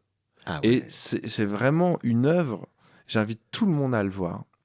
L'épreuve du feu, c'est, je trouve vraiment du grand cinéma. Moi, c'est mon cinéma, tu vois. Moi, mon cinéma, c'est un air de famille. C'est la, la finesse d'écriture, les dialoguistes, quand tu prends des bons dialoguistes, qu'il n'y ait pas... 'fin, tu vois, voilà, ça, c'est le cinéma que j'adore. Et vraiment, c'est pour ça que j'étais très content d'ailleurs de jouer dans ce film Les Jours d'après, qui est exactement dans cette veine-là, tu vois, avec... les silences valent mille mots. Euh, alors c'est pas du film, c'est pas du cinéma spectaculaire, mais c'est du cinéma où t'en ressors, moi en tout cas à chaque fois avec un peu la larme à l'œil, en me disant, voilà, tu as vu un brin d'humanité. Et c'est comme si on arrivait à archiver un moment de ce qu'était en tout cas la France ou n'importe quel pays à ce moment-là, tu vois, sans travestir quoi que ce soit, sans en rajouter, en racontant une histoire simple, mais qui en dit beaucoup sur nous. Voilà. Bon, déjà, tu me l'as vendu le film, hein, et je pense que les gens qui nous écoutent voudront le voir aussi. J'espère. Euh, Comment ça s'est passé pour toi, cette expérience d'acteur, puisque c'est ton premier film, Ouais, et je sais que tu, tu redoutais un petit peu de décevoir la personne bien sûr. qui t'a fait confiance. Alors, comment ça s'est passé pour toi? Est-ce qu'il y a eu une préparation? Tu t'es entraîné? Ouais, écoute, pour tout te dire, je joue au Festival Jazz de Montreux pour y revenir cette année, enfin l'année dernière. Et en plus, c'était extraordinaire parce que j'avais des invités. Enfin, j'ai eu la chance de pouvoir faire venir MC Solar, hein, qui est mon héros de toujours. Et on joue sur scène ensemble. Et à la fin du concert, il me prend dans les bras sur scène et il me dit, je te l'ai pas dit, mais c'est la première fois que je viens à Montreux. Et Oh. pour moi, c'est extraordinaire parce que il aurait dû aller à Montreux plein de fois. Ça doit être des rendez-vous ratés, tu vois. Mais et donc, je sors de ce concert-là. Tu sais, en plus, il y a ma famille musicale. Il y avait Pomme qui était sur scène avec moi. Il y avait les Kokomo. Il y avait plein de gens que j'adore, tu vois. Et je sors de là et ça y est, je suis en vacances. C'était mon dernier concert, mon dernier truc d'une année qui a été bien rempli. Et je sais que j'ai mes Olympias à la rentrée, que j'ai plein de trucs. Donc, je veux vraiment couper, couper, couper. Et on m'appelle plein de fois sur mon téléphone de 3 numéros différents. Donc au bout d'un moment, tu sais, force d'avoir eu malheureusement des malheurs dans ma vie avec des gens qui ne sont plus là aujourd'hui, je me dis, il doit se passer quelque chose de grave pour qu'on m'appelle autant. Donc je rappelle, et en fait, c'était une directrice de casting qui m'a dit, je suis désolé de t'appeler, de machin, etc. Mais tu sais, on s'était déjà rencontrés, alors je me souvenais plus de notre rencontre, pour être tout à fait honnête. Mais là, j'ai un film entre les mains et le personnage. Moi, je regarde tout ce que tu fais sur les réseaux, sur machin, tes émissions. C'est toi. C'est toi le personnage. Et donc, je dis, ah ouais, mais tu sais, moi, je suis pas acteur, je suis désolé, je peux pas faire ça. Voilà, merci beaucoup d'avoir pensé à moi. Elle fait, est-ce que tu accepterais que je t'envoie une lettre d'intention signée de la réalisatrice et le scénario? Tu le lis pas, tu es en vacances, tu fais ce que tu veux. Et tu sais, c'est toujours pareil en vacances. Les 3 premiers jours, tu vas entendre parler de rien. Ouais, Et le quatrième jour, tu t'emmerdes. Et t'as qu'une envie, c'est de retravailler, en fait. ouais. Surtout quand tu fais un Bah, métier c'est ça, passion, bien comme la sûr, musique. évidemment. Ouais. Évidemment, je peux pas. Oui, oui. Mm, Je parle en mon nom et mm, en ma mm. profession. Et donc, je lis le truc. Et je trouve ça extraordinaire. Vraiment extraordinaire. Les dialogues, tout. Et je sais pas qui joue dans le film. Je sais rien du tout de qui est quoi, tu vois. Je sais juste qui je suis moi dans le film. Et donc, je les appelle tout de suite, presque en urgence, en disant, j'espère que vous n'avez pas pris quelqu'un d'autre, je veux le faire. Et ils ont fait, bah écoute, super, voyons-nous. Donc, je suis rentré à Paris, parce que je devais, dans tous les cas, rentrer à Paris, genre 10 jours après. Je les rencontre, je fais un essai comme ça. Et en fait, ils m'appellent le lendemain matin à 8 h pour me dire, c'est bon, c'est toi. Et donc, j'étais, waouh, mais vous vous rendez compte quand même, je veux mettre un bémol à ça. Peut-être que vous trouvez que j'ai assuré sur les essais, mais je ferai pas plus que ce que j'ai fait aux essais. Je suis vraiment pas acteur de profession, je sais pas faire ça. Ils ont fait non, mais c'est exactement ça qu'on cherche. C'est ça qu'on veut. On veut toucher le vrai. On Mm, veut mm, mm. pas, voilà. Et donc finalement, j'ai pas eu tant de préparation à avoir. Il fallait que j'apprenne mes textes. Voilà. Et ça, j'ai des gros défauts de mémoire, donc ça a été un vrai exercice pour moi. Euh, et après, je dois avouer que partageant la scène avec tellement d'artistes, etc. Je suis pas. Ça fait longtemps que je suis plus impressionné, tu vois, par. Et c'est pas de la, Mm. c'est pas de la vantardise. C'est juste que effectivement, au bout d'un moment, tu te dis, bah en fait, on fait tous caca, on fait tous pipi, tout le monde pète et rote, et puis voilà. En fait, juste on passe des bons moments avec d'autres êtres humains qui peuvent être extrêmement talentueux, fascinants à plein d'égards, mais voilà. Et donc, du coup, j'ai pas cette appréhension de. Je me retrouve face à des actrices et acteurs quand même.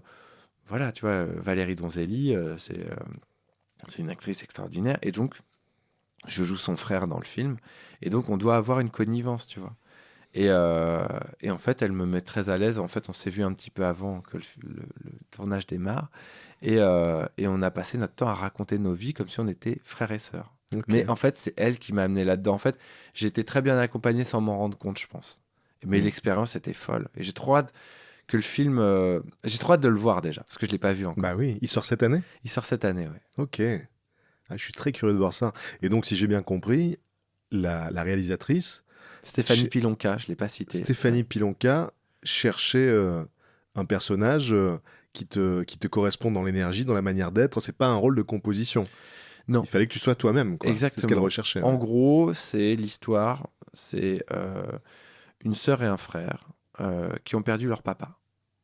Et la première scène, c'est un... En tout cas, la première scène qu'on a tournée, qui devrait être au début, normalement, c'est l'enterrement.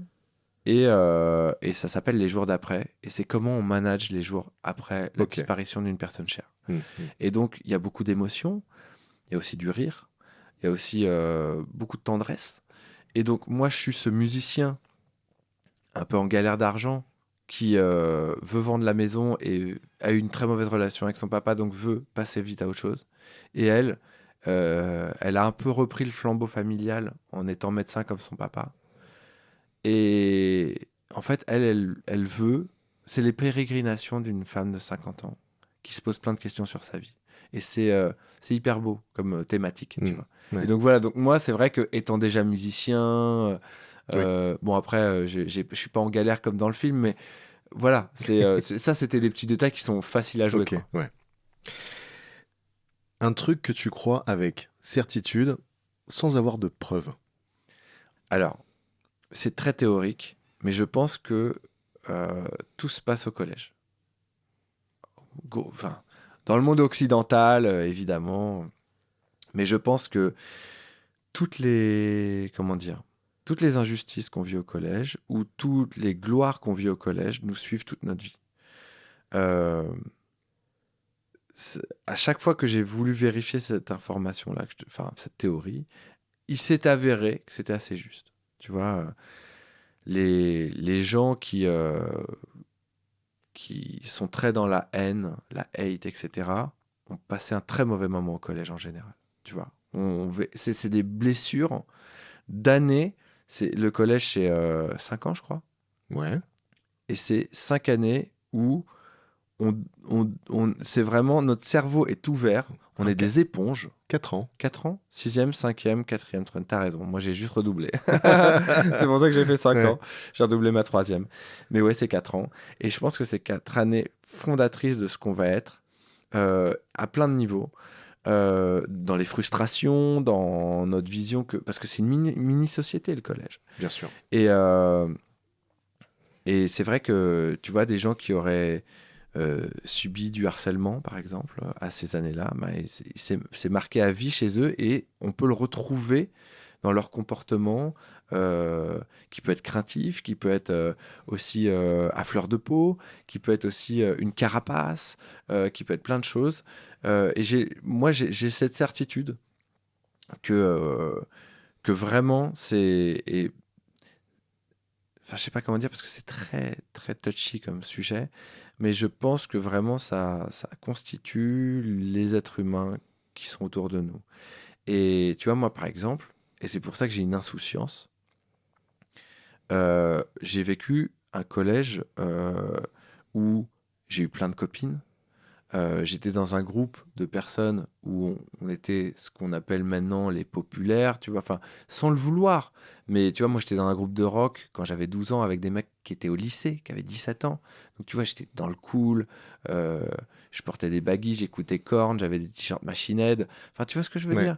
Euh, je faisais du skate. Enfin, Ouais. tu vois, et en fait, pour moi, tout ça a été naturel.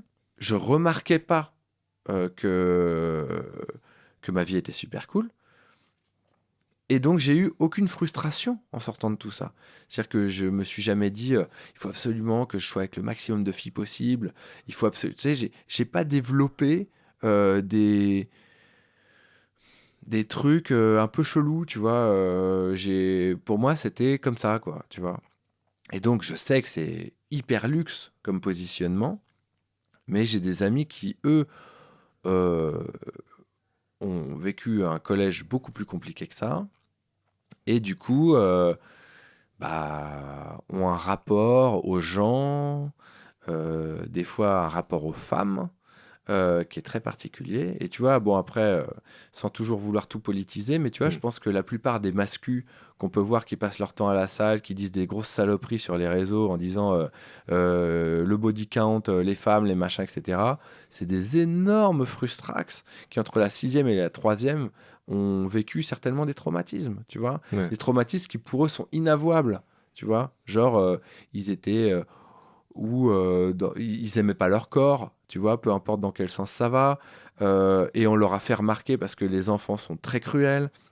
Ils étaient amoureux de la même fille tout du long, qui elle allait voir d'autres garçons parce qu'en fait elle savait même pas que ce mec-là existait, parce qu'il a jamais osé aller dire quoi que ce soit. Et donc du coup après il dit de toute façon les femmes c'est toutes des machin, parce qu'elles vont voir plein de mecs machin, etc. Et au lieu, et ça je pense que l'éducation nationale peut peut-être un rôle à jouer là-dedans. Aujourd'hui je sais qu'il y a des gens pour aider de plus en plus, mais nous on était dans les années 80, on était largués, tu vois. Donc, moi, par exemple, j'étais dyslexique 3000. Les profs de français, ils me mettaient moins 40.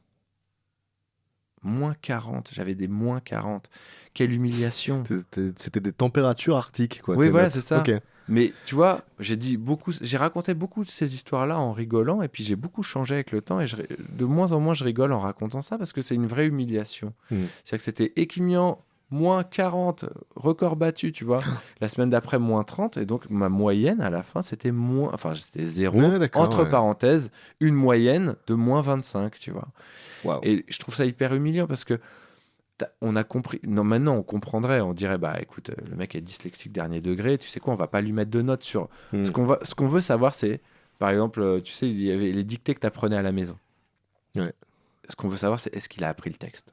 Oui, il a appris le texte. Il fait des fautes, il oublie les virgules, c'est pas grave. C'est pas ça. Il faut pas qu'on le juge là-dessus. Aujourd'hui, l'éducation nationale, elle est beaucoup plus portée là-dessus que nous à l'époque.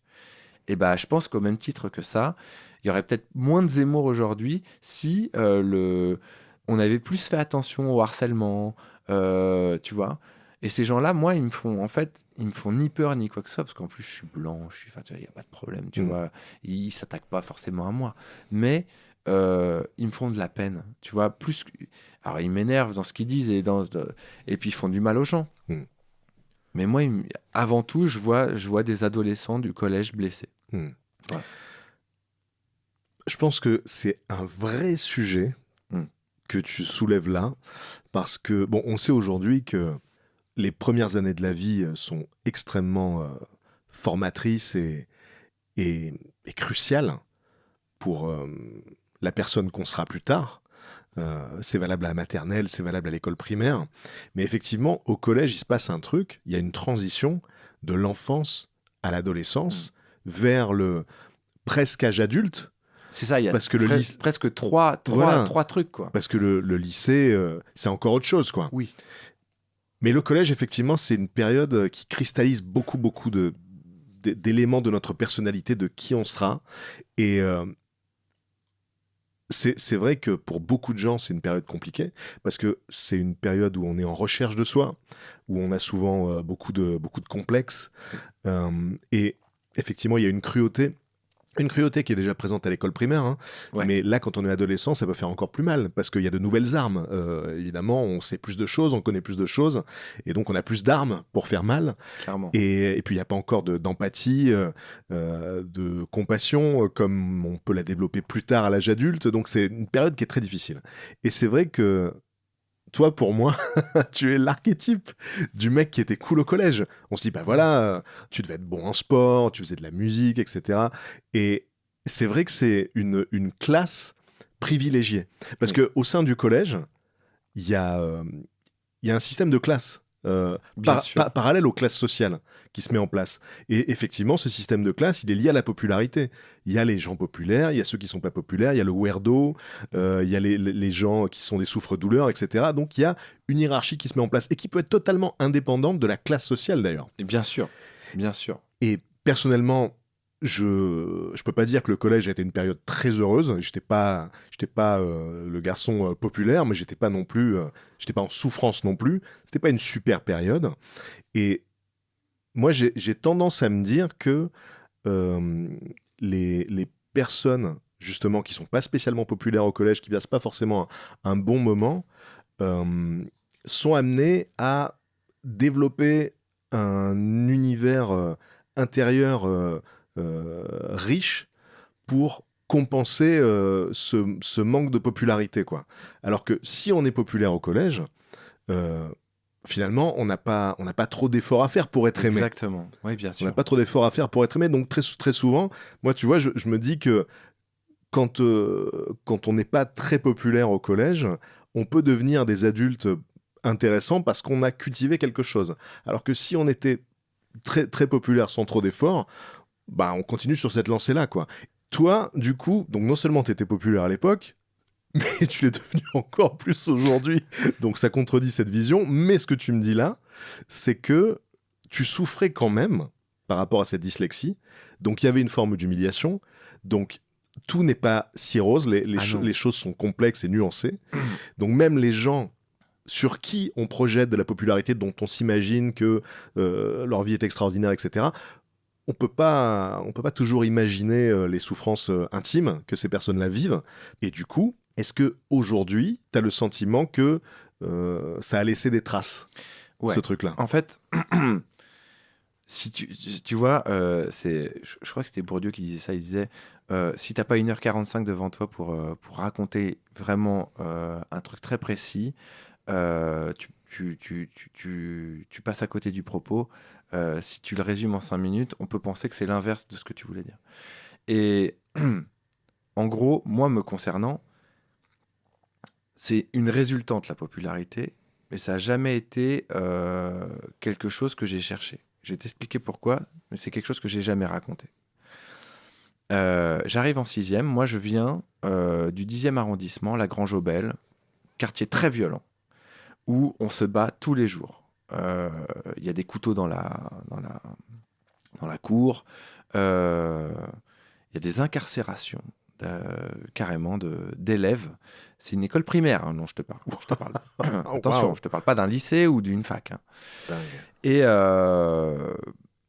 Et vraiment, on vit dans une extrême violence. Mes parents remarquent que c'est très très violent. Le square dans lequel on est juste à côté de chez moi, il y a des seringues partout. Donc on joue au docteur et on se pique les uns les autres. Donc on va chez le médecin souvent. Enfin bon, il y a plein d'histoires. Ok. Mes parents décident de déménager parce qu'ils veulent absolument pas que j'aille au collège là-bas.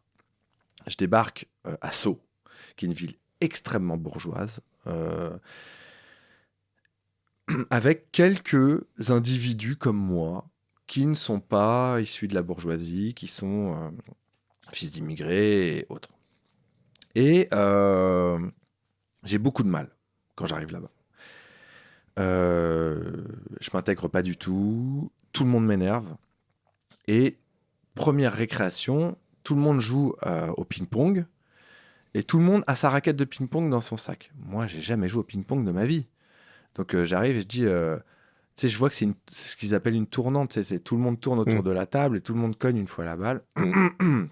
Et je dis, quand ça sera mon tour, ben, ils disent, bah toi, tu peux taper avec ta main si tu veux. Donc je tape avec ma main. Et dès qu'il y en a un qui est éliminé, je dis, vas-y, prête-moi la raquette. Il me dit, non, je te la prête pas. Et donc je comprends pas, parce que moi je suis issu d'un quartier où on se prête tout, personne n'a... Tu vois, même quelqu'un qui a froid, j'enlève mon switch, je lui file, enfin tu vois, voilà. Et donc je me bats avec le mec, direct. Et en fait, je me bats avec tout le monde. En fait, je me bats pour mes idéaux, tu vois, genre, il est hors de question qu'on me parle mal, je me bats, tu te moques de moi, je me lève, et je me bats, enfin tu vois, je me bats tout le temps, donc je me prends je me fais virer, tout ça. Et il y a un mec qui débarque, parce que du coup, ils organisent un espèce de voyage à la campagne pour que les sixièmes s'entendent bien, tu vois. Et il y a un mec qui se met à côté de moi et il est l'antithèse de ce que je suis à l'époque. Moi, je suis en survêt Val-de-Marne. C'est-à-dire que vraiment, c'est ma famille qui m'avait offert un survêt Val-de-Marne qui avait été offert par une association arménienne. Vraiment, on n'a pas beaucoup de sous et franchement, les fringues, on s'en fout chez nous. Donc vraiment, je suis tout le temps sapé de la même façon en survêt Val-de-Marne. Et on me le fait remarquer d'ailleurs. On me dit, hey, t'as qu'une fringue, machin, tu sais, je comprends pas. Donc à chaque fois, du coup, je me bats. Enfin, bon, vraiment, c'est pas cool, tu vois. Et je pars et ce mec-là, c'est mon antithèse. C'est-à-dire ultra sapé, cool, grunge. Moi, le rock, je sais même pas trop ce que c'est à l'époque. J'écoute que du rap. Il a une boucle d'oreille. Il est hyper cool. Il s'appelle Arthur. Et lui fait partie de ces familles un peu bourgeoises de Sceaux. Et il m'apprivoise. On passe une semaine ensemble. Et tu sais, je lui dis, parce qu'on fait partie d'une génération hyper homophobe, ouais, c'est quoi, pourquoi tu traînes qu'avec des filles, c'est quoi ton problème, enfin, tu vois, t'es homosexuel, enfin, tu vois, genre, en plus, on est dans les années SIDA, tout ça, machin, tu vois. Et lui me dit, mais c'est toi qui as un problème de pas traîner avec des filles, c'est quoi ton problème, en fait, avec ça? Et tu sais, il est déjà ce qu'on appelle aujourd'hui woke, mais bien avant l'heure awake, tu vois. Ouais. Et donc je lui dis, ah oui. Et donc, tu sais, en fait, il me donne tort. Et en fait, j'ai pas du tout ni envie de me battre avec lui, ni quoi que ce soit, parce que il fait tout avec gentillesse, avec bienveillance. Alors que moi, je suis agité, je suis pas du tout la personne que tu as en face de toi aujourd'hui. Mm. Et puis, il y a cette violence sociale, tu vois. Je vois qu'on me regarde comme si j'étais un pauvre type, tu vois, avec des parents qui ont moins de sous, qui, voilà. Je mens à un cours d'anglais, tu sais, c'est My father's name is Jean-Pierre, machin. Donc je dis mon père s'appelle Jean-Pierre, moi, par exemple. Je dis pas qu'il s'appelle Aram. Ouais. Tu vois, j'ai honte Ouais. d'avoir des origines étrangères parce qu'ils sont tous français. Mm. Et je dors chez lui tout le temps, il dort chez moi tout le temps. Et donc, je me mets à écouter du rock via lui. Je me mets tu sais, il me raconte des histoires sur la musique. Tu sais, il me pose à des moments, il fait, tu vois là, c'était pas l'accord qu'il voulait jouer, mais ils l'ont gardé. Des fois, il l'invente même, tu vois. Mais du coup, ça me fascine. Enfin, je m'imprime de ce mec. Du coup, je commence à traîner avec des filles. Je commence à m'habiller un peu comme lui, tu vois. Mais bon, homemade, hein, c'est-à-dire que lui, il me file des jeans qui lui vont plus. Enfin, tu vois. Et il se passe un truc tragique, c'est que un jour, on a rendez-vous à la piscine, il vient pas. Il devait dormir chez moi le vendredi soir, il vient pas. On appelle chez lui, c'est à l'époque des fixes, et personne ne répond. Et le mercredi d'après, j'ai toujours pas de nouvelles. Normalement, le matin, il venait me chercher, on allait à l'école ensemble. Ma mère vient me chercher à la fin des cours et me dit que voilà, Arthur est mort. Et il n'est pas juste mort, sa famille s'est fait trucider. Et donc, c'est le fameux quadruple meurtre de Sceaux. Il y a 4 personnes, donc c'est ses parents, son frère et lui qui ont été assassinés, et de manière très très violente. C'est-à-dire, je crois, c'est une histoire de 17 coups de couteau, son frère a été à moitié dépecé, et la mère s'est pendue. Et donc là, aujourd'hui encore, cette histoire raconte que ça serait la mère qui a tué tout le monde. Voilà. C'est ça la version officielle. Nous, notre grand jeu, c'était de dire nos mères sont les mêmes, tout le temps. Et à partir de cette histoire-là, j'ai été muet. Pendant 10 jours, j'ai plus parlé, j'ai plus dit un mot, j'ai été dans un état de choc total. Tout le monde au collège était très choqué, mais moi, j'étais vraiment son super pote, tu vois. Donc du coup, ils font venir des psys qui sont pas, je pense, armés pour ce genre d'affaires. Et donc, je passe beaucoup de temps avec des psys, mais j'ai pas spécialement envie de dire grand-chose. Donc, j'efface un peu cette histoire de ma tête au fur et à mesure. Euh, et à ce moment-là, c'est pas que je me crée pas un personnage, mais disons que je vais être dans la continuité comme s'il était toujours avec moi. Donc, je mets des t-shirts, je les découpe, un peu comme il le faisait. Je vais à la médiathèque, j'écoute du Metallica, alors que c'est des choses que je connais pas forcément. Je commence à m'intéresser à plein d'histoires de la musique, comme lui, à chaque fois qu'il mettait pause et qu'il racontait des histoires sur la musique que des fois même il inventait. Euh, et en fait, je deviens cool auprès de tout le monde, mais complètement à contre-emploi. C'est-à-dire que moi, je calcule personne. Je m'en bats les couilles des gens. Je veux apprendre un instrument, je veux fuir avec la musique, je veux faire de la musique parce que c'était notre rêve tous les deux de faire de la musique. Et en fait, j'en ai complètement rien à foutre du regard des gens. Donc je deviens ultra populaire, les filles s'intéressent à moi parce que en fait, je m'intéresse aux filles, comme lui. Il n'y a plus de calcul, il n'y a plus rien. Je me dis qu'on peut mourir du jour au lendemain et je change complètement de mindset. Et c'est à cette époque-là où on est des éponges que je fais ça. Il est venu vers moi alors que j'étais impopulaire. Je vais vers toutes les personnes impopulaires que je rencontre.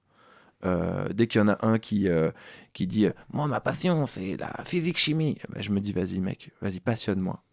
Et donc, je traîne avec tous ces gens-là, mais tout en ramenant mon skate et en faisant du skate au milieu de la course, parce que je m'en fous. Fuck, en fait. Je vous emmerde tous de votre regard de machin.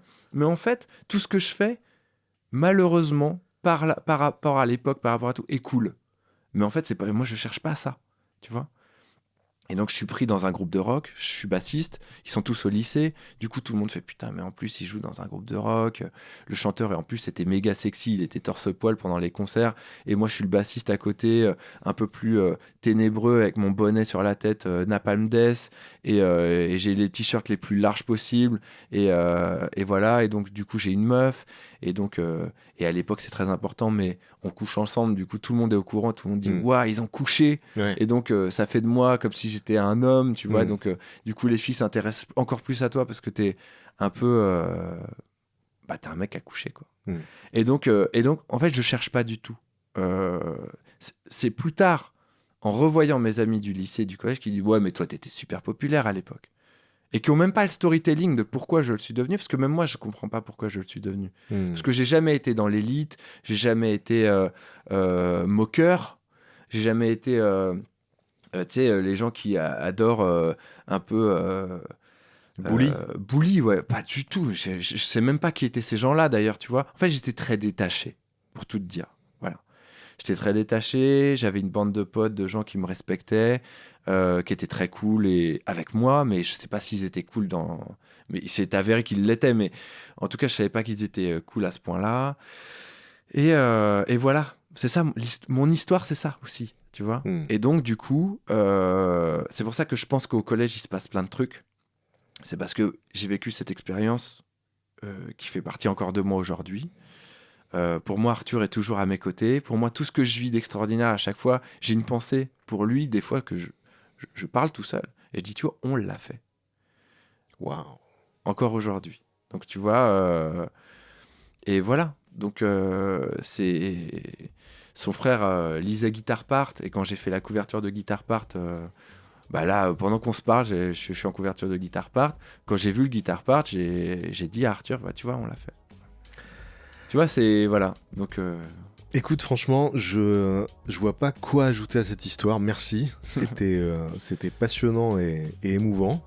À l'image de tout cet épisode. Donc, merci infiniment, Ben, d'avoir été mon invité. Merci à toi, vraiment. J'espère que ça vous a intéressé, j'en doute pas. Si c'est le cas, n'hésitez pas à laisser des commentaires et des étoiles sur les plateformes de podcast. Et on se retrouve mardi prochain.